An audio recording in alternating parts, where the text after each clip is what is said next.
1960 का वो दशक जब भारत में अनाज की बेहद कमी थी, तब अमेरिका ने भारत में PL 480 वाले लाल गेहूं की मदद भेजी थी, जिनकी क्वालिटी बेहद घटिया थी।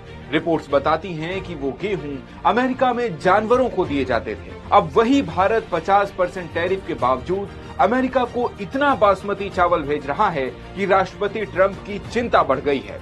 वो भारत पर और टैरिफ लगाने की बात कर रहे हैं। नमस्ते, मैं हूं अक्षय। आखिर ट्रंप को भारत के चावल से दिक्कत क्या है? दोनों देशों के बीच चावल का कितना कारोबार होता है और अगर टैरिफ बढ़ी तो भारतीय किसानों को कितना नुकसान होगा, जानेंगे भास्कर एक्सप्लेनर।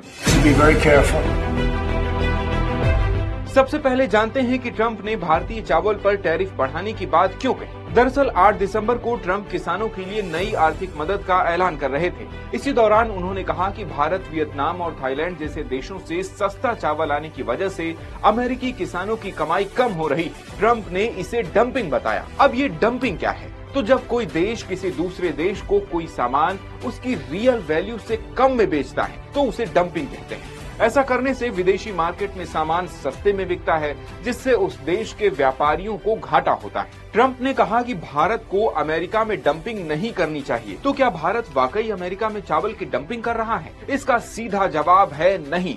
इकोनॉमिस्ट शरद कोहली कहते हैं, डंपिंग उस चीज की होती है जिसकी क्वालिटी खराब है। भारत का चावल अमेरिकी चावल से काफी अच्छा है।